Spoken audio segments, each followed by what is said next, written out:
On June 3, 2017, 16 young Catholics converged on Dublin Airport from Canada, Singapore, Ireland, and all over the United States. Along with a Dominican priest from San Francisco and the editor of Regina Magazine, we were going to spend the next 9 days intensively exploring and discovering the Emerald Isle.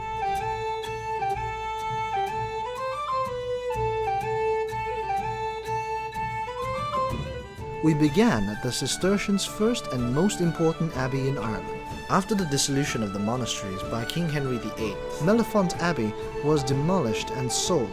Its stones were then used to build a Tudor manor house for a nobleman who had supported the crown.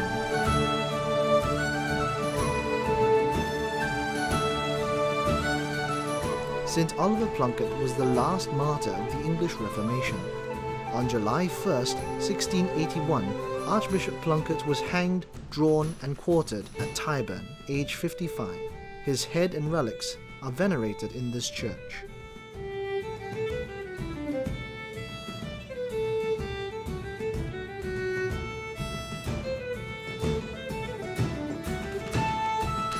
In a quiet spot amid the green fields, with ravens circling overhead, is the ancient ruins of a Celtic monastery, Monaster Boyce, founded in the late 5th century by Saint Boyce.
At Silverstream Priory, we had the opportunity to attend Holy Mass and have lunch with the Benedictine monks.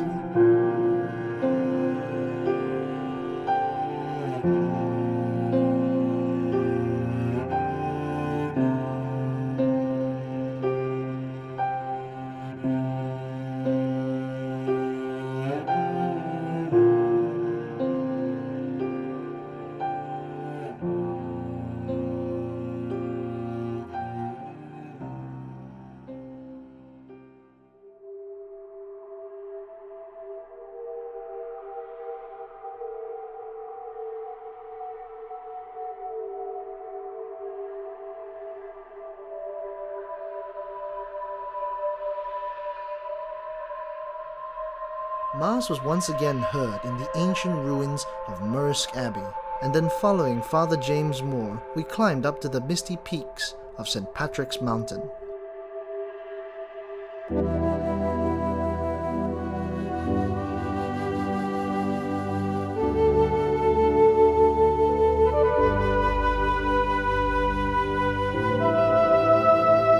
It was here that St. Patrick is said to have spent 40 days preparing for his mission to convert the pagan Irish in the 5th century.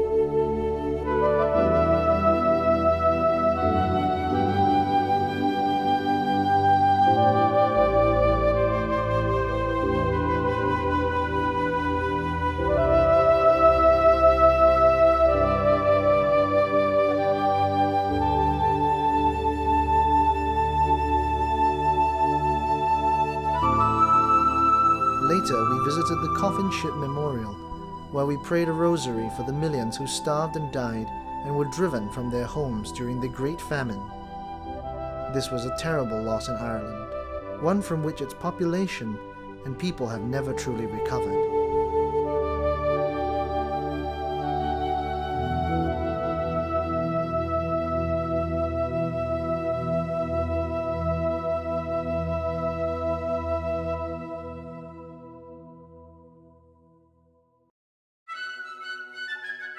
In this County Mayo village of Knock sits the apparition site and the shrine to Our Lady of Knock.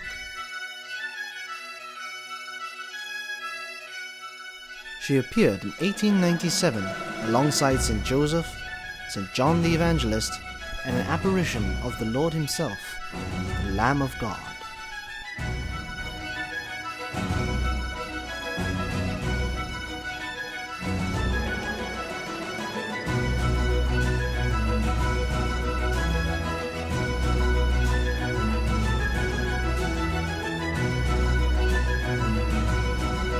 We visited the city of Limerick on the River Shannon.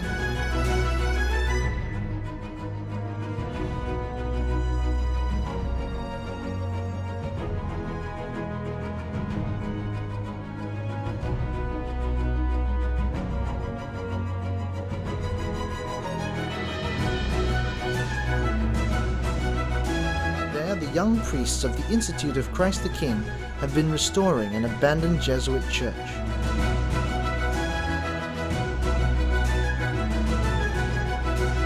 Where once there was only desolation, a congregation has returned.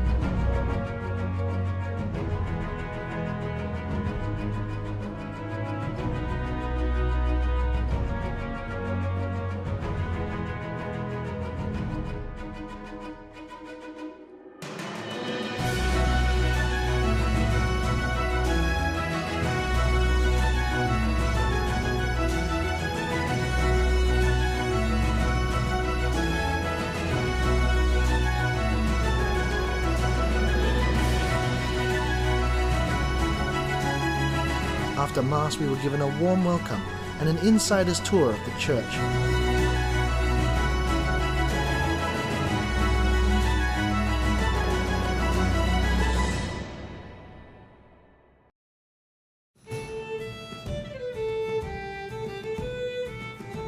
Our next stop was Killarney in the county of Kerry, where we continued on our journey with some prayer walks, Mass, and a couple of rounds of drinks.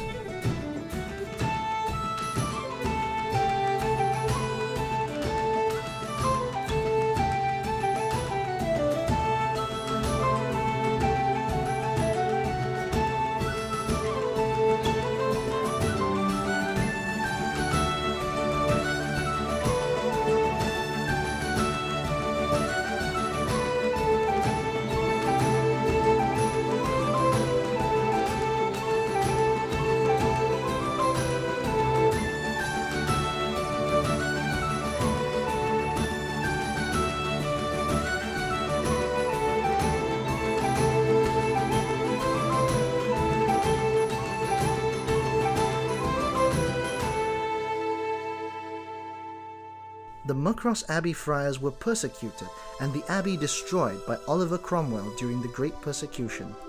It was there that we discovered a Mass rock upon which Father Moore celebrated Mass for us in the midst of the abandoned cloister.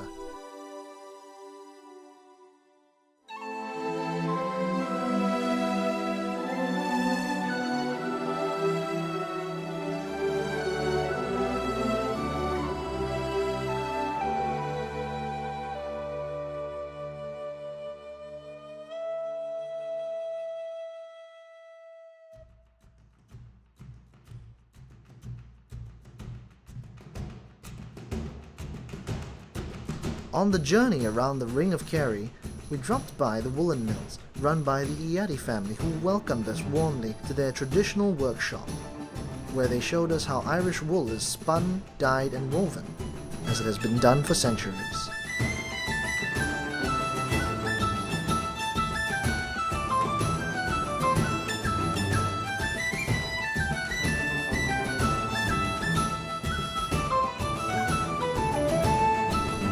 After visiting the sights of the Ring of Kerry, we returned to Killarney for another night of good food and drinks and a chance to dance the night away with the natives.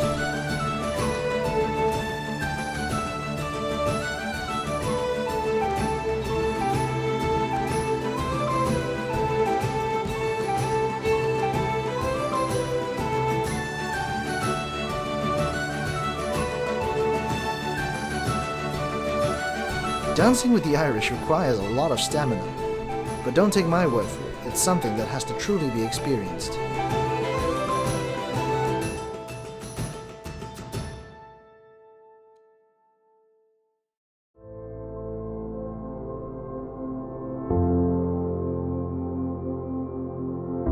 On the journey back to Dublin City, we passed through County Wicklow and the Rusborough House. This stately home on magnificently tended grounds is an example of how the Anglo-Irish overlord class lived until well into the 20th century.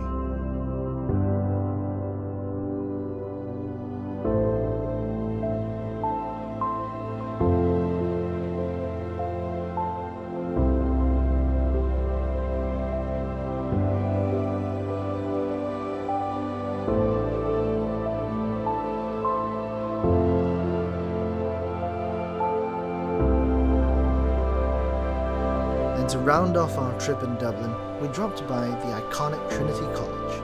The university was first gifted to Ireland by Elizabeth I on land taken from a monastery destroyed by King Henry XII. For more than 200 years, Catholics were forbidden from attending the university, which boasts one of the most beautiful libraries in the world, the famous Book of Kells, and the harp of Brian Boru.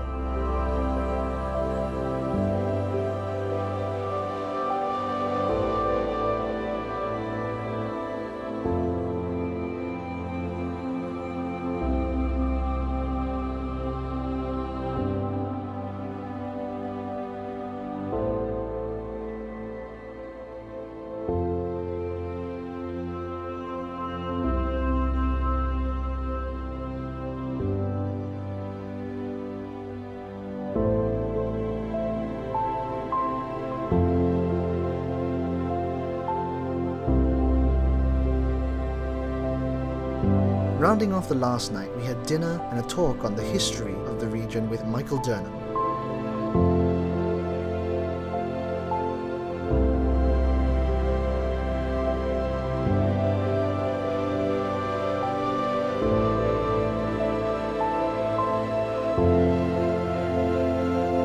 And lastly, in the quiet hours of the morning, we travelled to St. Kevin's near the heart of Dublin for our final Mass.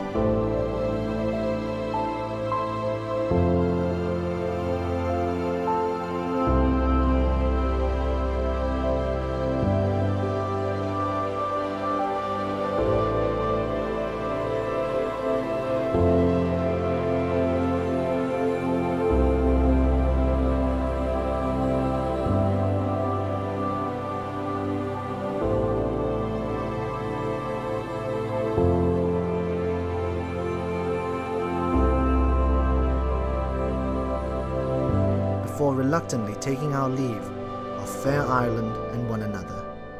I hope we will see you again sometime. God bless.